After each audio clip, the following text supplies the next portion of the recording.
I hope everybody get fresh.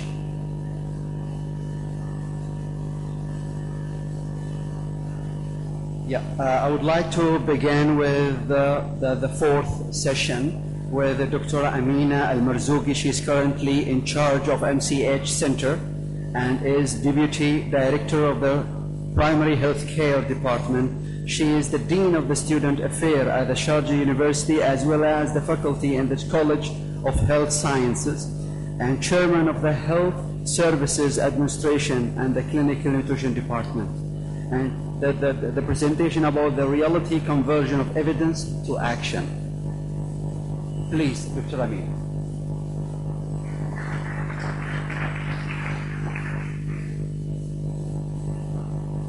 بسم الله الرحمن الرحيم، والصلاة والسلام على أشرف المرسلين سيدنا محمد وعلى آله وصحبه أجمعين. Allow me at the beginning to express my gratitude, and it's a privilege really to be among you today, and I would like to thank the ENA of all the effort they made today for a very well organized really gathering to celebrate the International Nurses Day. It's really, you know, they've been very organized from the beginning of the thought of this day, chasing us with the organizing committee and the scientific committee. I thank you all for all what you are doing, you know, to bring this profession up and to make it very well recognized at the level of the country and worldwide.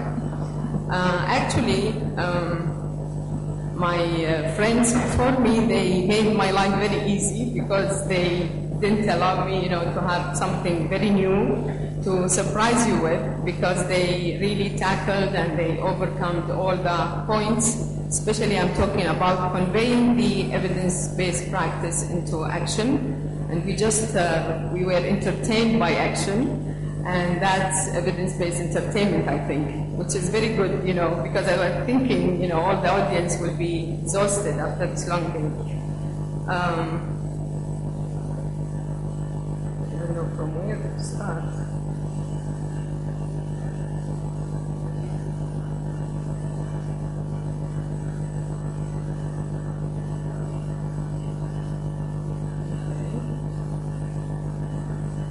So I'll be covering the need for change, and this has been initiated by many of our previous speakers.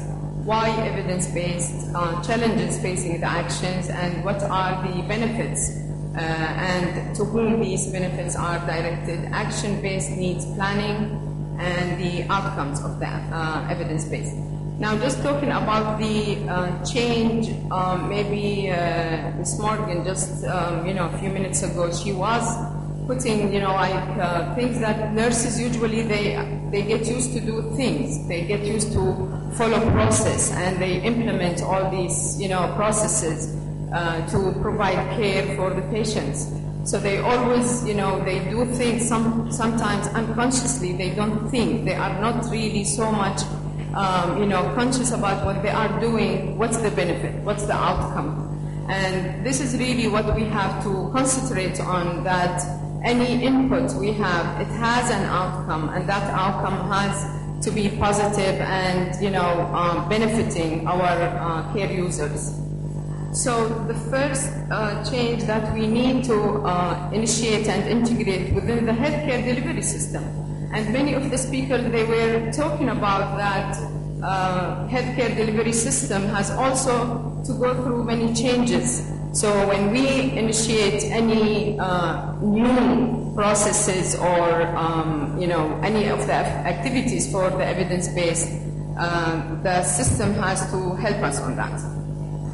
In care providers, the attitudes, the skills, knowledge, and practice of our care providers.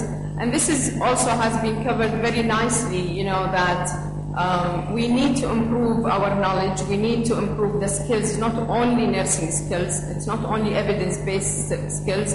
We have to know how to communicate with others, with the patients and the relatives, how to gain more of the skills which will provide us with experience, to know how to put our evidence-based into action very successfully. Also in patients' expectations and the feedback. Now patients, they are more aware of their needs. They question the care providers. They want to know more about their cases. They have their own expectations from the care we are providing, and they always need the feedback from the care providers. They want to know more about what's been done to them. In healthcare approach also. Now, healthcare approach, really, we all think about maybe medical services more than health as a comprehensive approach. Are we investing in healthcare, or we are consuming services? So this is really something that we have to look at, and we have to be very well, recognizing this issue of consumption in health will not, help the development that we are aiming to in our healthcare system. We have really to look how to invest in the healthcare so people will concentrate on their promotive and preventive rather than on the curative. Why evidence-based? It's also has been covered, it's affecting people today. They are looking for quality of care and also to satisfy our care users. That kind of satisfaction, it is one of their expectations. To activate teamwork, and I think this is really has been initiated in many events and in many occasions, but still we are really not practicing that. We are not putting teamwork into action. When we come, we gather very nicely outside the sites of the health services and the facilities. We gather, we interact, we talk about so many things, but when it comes, when we put out, up the white coat and we go inside the hospital, we just, work separately and, we go into vertical relations rather than integrative relations.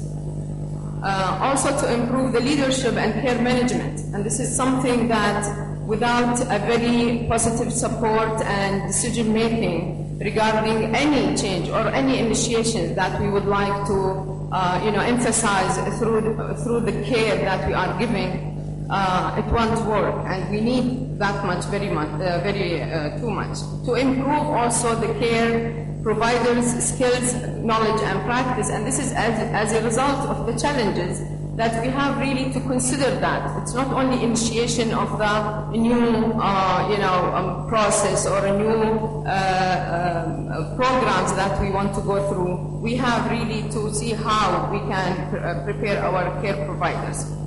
Now, the challenges is the healthcare cost also. But I always say in the evidence-based practice, the cost is really effective, and it's more cost-benefit than looking at how much we will spend on certain processes and procedures that we are following.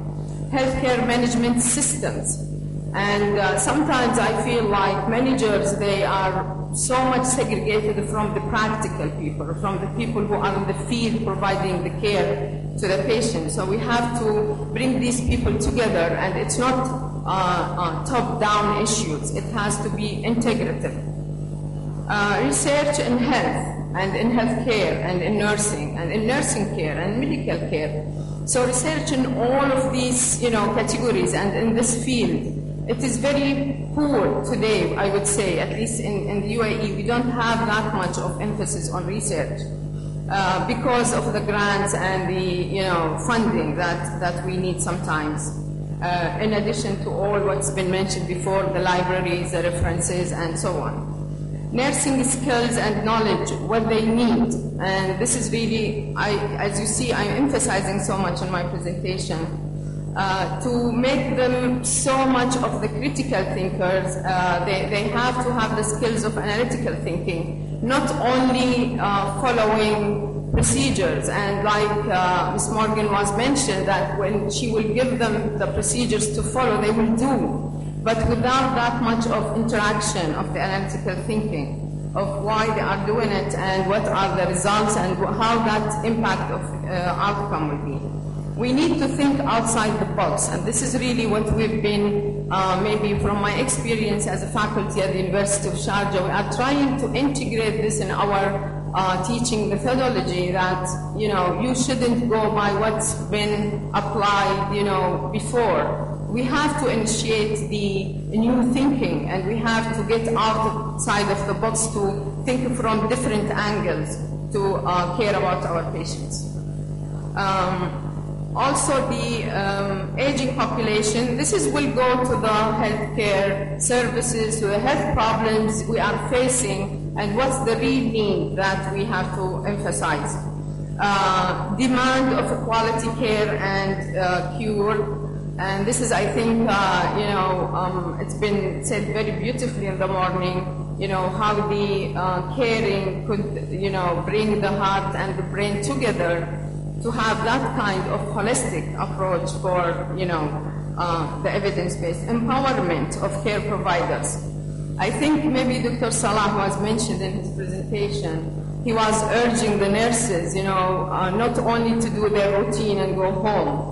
I think we have really to empower them. We have to see also and look very deeply into their needs, because also as the care providers, they have their needs. They have to be, you know, motivated. They need the incentives, and we shouldn't only ask them to provide care without looking at these very important issues. Leadership traits, as you know, like decision making. You know, sometimes really people in the position of leadership, but they don't have the skills to make decisions. They are so hesitant to initiate new, you know, things and approaches. Selling and marketing of the evidence, and this is also, it's been mentioned in the morning, how to make the marketing for such an issue. Risk taking. Evaluation and assessment. Always when we plan our activities, or we, you know, try to initiate some of these new activities, we always do the things very nicely, but when it comes to the stage of evaluation and assessment, we are hesitant. Sometimes even we forget to assess what we are doing. And this is, you know, when we lose the outcome looking, and see how we can restart again with very successful and limited challenges. Competency and commitment. And these are also traits of leadership, of our leaders. They don't have the commitment and competency to deal with our care providers and patients and the system that we are working in. It is really a big challenge.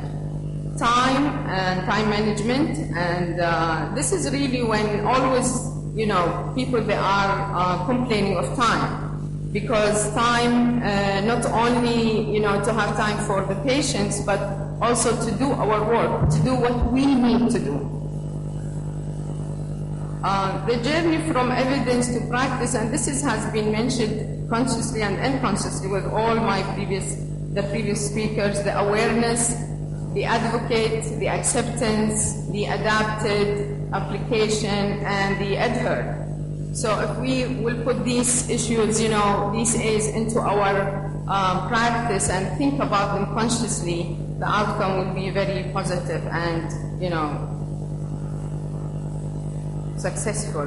What are the benefits and to whom we are applying the evidence-based? Action can be applied in most practices. And maybe I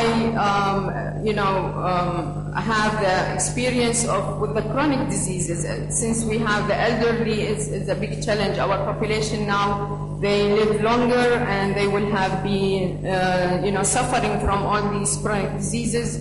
So as a challenge, we have also to look how to integrate our evidence-based with it. So what is the situation and what should be practiced? Because sometimes we look at the incidence and percentage of the outcomes of our care without analyzing that. You know, like literature saying, like cesarean section shouldn't exceed 15%, you know, in hospitals. And sometimes we will find this number or this percentage is really exceeding 25, maybe more percentage, and we never do something about it. It's there, but we have really to have the evidence base, and we have to research why we are doing cesarean, what are the outcomes, what are the complications, and how we can overcome it. The benefit of the research findings. Sometimes even with a limited number of research we are doing, still we are not implementing the findings, and we are not putting the findings into action, integrated within our system and practice. It is easy to put the findings in action. Sometimes it is difficult, it's not easy if we are, leaving these kind of challenges over there. Now, the achievements, you always have to have your way is very clear. You have to have your objective very smart, and the goal is very clear and obvious, so you can achieve your objective. So this is the achievement: plan the directions, set the objectives, put them into implementation, and assess them. And then you have to go and research again to find something better and to integrate that kind of development and improvement. It's always say, show me better than telling me, because people, when they hear anything, it's very easy to be forgotten, but when they see or they do even, it will be more effective. So this is the example of evidence-based in chronic diseases, deals with symptoms like disability, emotional, difficult lifestyle adjustment. These what the chronic disease patients they are dealing with or they are suffering from. So skilled patients and skilled care providers, they can really plan the treatment to be safe and control surveillance and the confident skilled patients.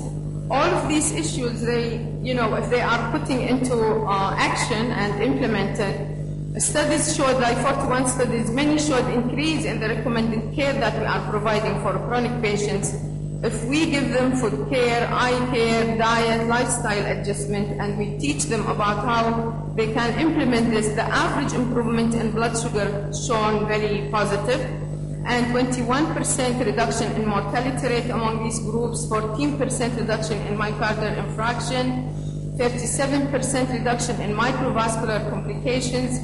So all of these really very positive and very good outcomes we have. It's from example that when we have the intervention of the evidence-based with the chronic diseases. So keys to consider: information is very important. The good knowledge and information, it's needed. And I think also maybe one of the challenges facing us here in the UAE is the information system, and how we have, like in the UAE, we have really many sectors providing care. We have about 7 or 8 different sectors that are working vertically. So I think that information system, if we will bring them together and we create that kind of nice flow, accurate information, also it will help our evidence-based, to be very successful. Access to good, accurate information, supportive environment. So not only inform of evidence, but change practice in line with the evidence. It's needed. And thank you very much. Thank you very much, Dr. Amina Al-Marzougi, for your very nice presentation. The next, Associate Professor Jan Griffiths. She is a registered nurse with qualification in operating theatre management, administration, and health planning. She is currently employed as a director of nurse at Rashid Hospital in Dubai.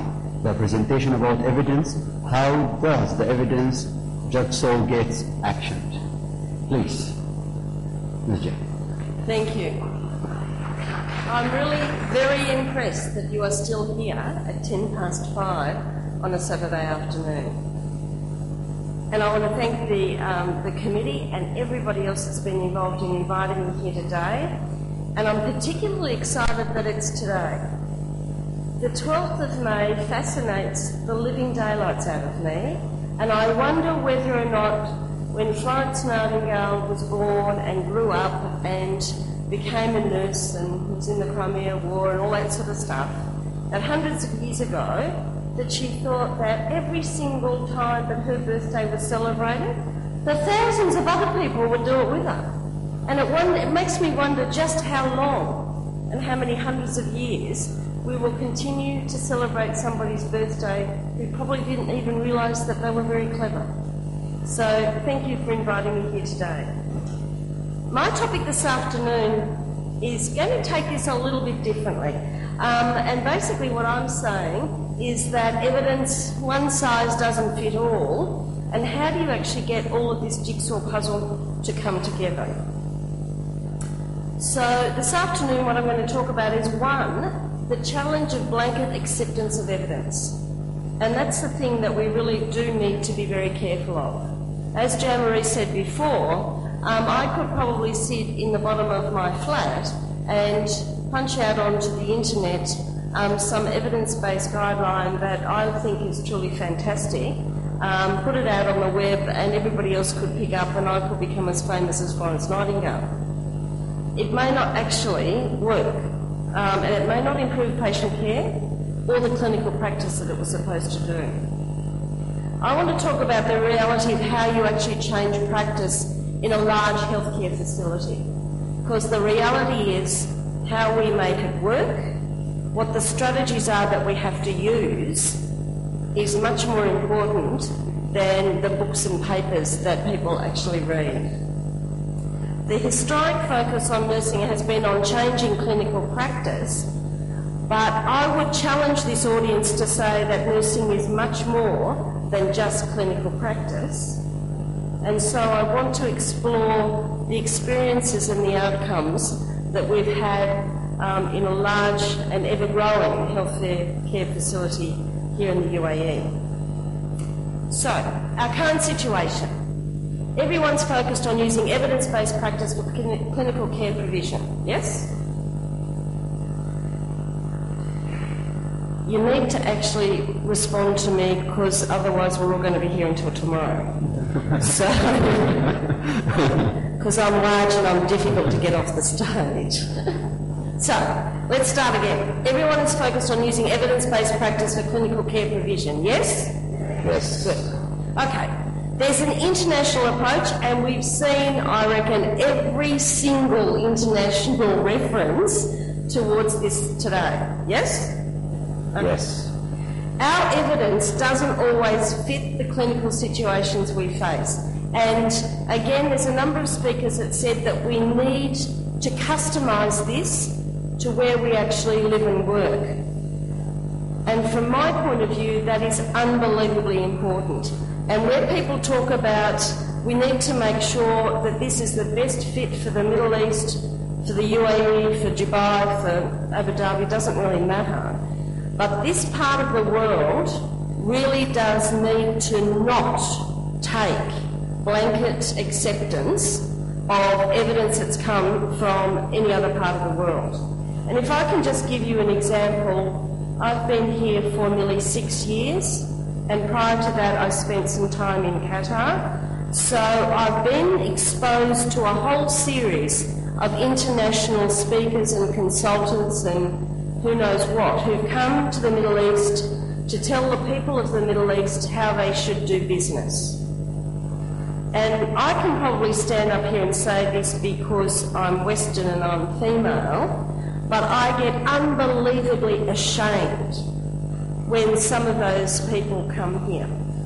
Because they come here not even with a preconceived notion of what the Middle East is like or what the culture is like.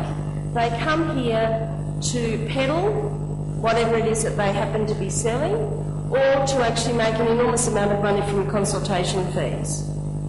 And I've sat through those workshops, the seminars, things like that. I want to give you 2 examples. One of them was a group who were coming to try and teach very senior health administrators how to actually undertake public health analysis and to implement public health strategies. And they split us into small groups and sent us away to develop the public health strategy for children riding push bikes. Now, I don't know if you've gone outside today, but it's probably about 47 degrees. How many of you sitting in this audience, do your children actually ride around in summer on a push bike? Yeah? You're not answering me, or you don't have any? Because I've got to say, all of us that were in the small group went, what crazy child would go out on a push bike in 55-degree heat when it's 100% humidity? When we actually said that to the public health people, they went, I never thought of that. The second one I want to use is an example where, again, we were put into small groups and we were going to be taught management speak. And this particular lecturer came along and he said, all right then, you need to discuss Generation X and Generation Y and Generation Z and how your people in those categories react and how you will change your management accordingly. I was sitting in a group with 5 Emiratis and they had a whole conversation in Arabic, which was really very unusual because my English is bad enough, my Arabic is even worse. So they're actually sitting there and they had this conversation, and then I say, what is the problem? And they go, we don't have Generation X and Y in this culture. This country,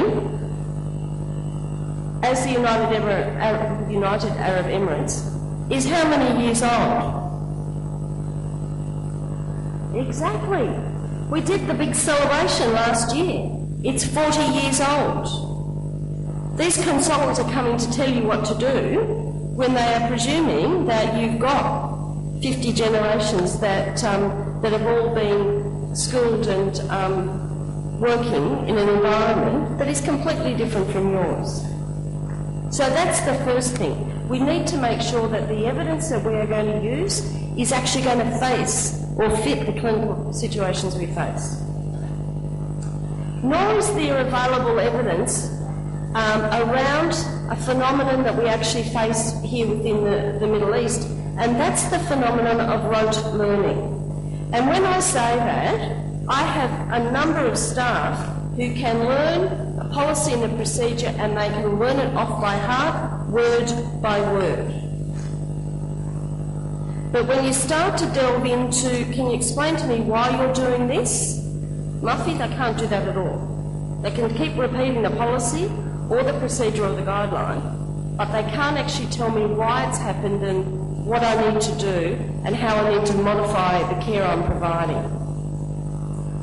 So, from 2007, our nursing department focused on the development and implementation of evidence-based guidelines, processes and practices.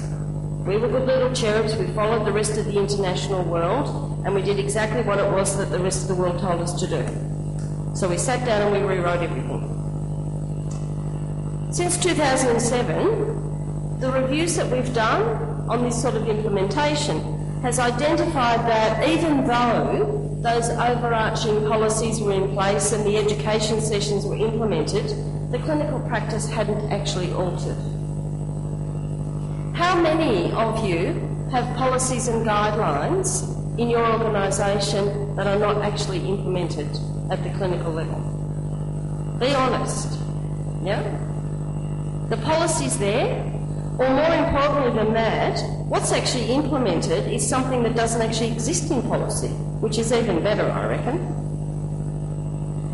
So these are the sorts of issues that we need to actually address. Now, why does that happen? From my point of view, and I really don't have the research and the evidence to base this, but I keep seeing it over and over again. Sure, some of it comes from the methodology of schooling that our nursing staff have gone through in various countries. That's true. But another very, very prominent factor in that process is the fact that a number of our nursing staff are actually bullied and intimidated into doing practices that in the end they just follow what it is that they've learnt, the rote learning thing. Because if they don't do that, and if they don't do what they're told, and if they don't do exactly what it is that somebody else has said that they have to do, then they get threatened with deportation.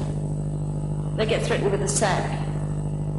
And so therefore we're facing an environment and a culture here where our nursing staff may in their hearts believe that evidence-based practice is the right way to go, But how they get treated in reality stops them from actually doing it. And so therefore, when we start to look at this process, we need to look very carefully at how we actually fix that sort of situation. Okay, so in our experience, we did a number of studies. First one was a modified Delphi study. This is a fantastic way of actually having a good time, really. So you take a group of very experienced clinical people and they review a set of cases. You then take more junior staff, ask them to review the same sort of cases and compare the sort of interventions that they both recommend and how often they recommend them. And that was when we started to realise that we needed to change the way that we actually managed and how we actually educated and implemented clinical practice. The second one we did was around simulation. How many of you have done BLS training? Yep. Good-o. All right. How many of you think that you can probably save a patient if they drop in front of you? Not quite as many. Our research and our evidence will actually support that. Again, this almost goes back to the rote learning. I send my nursing staff off to do BLS training every 2 years as per the JCI standard to make sure that I get through accreditation. They go, they do the 8 hours, they learn everything, they sit the exam, they pass the exam, and they come back to the ward and we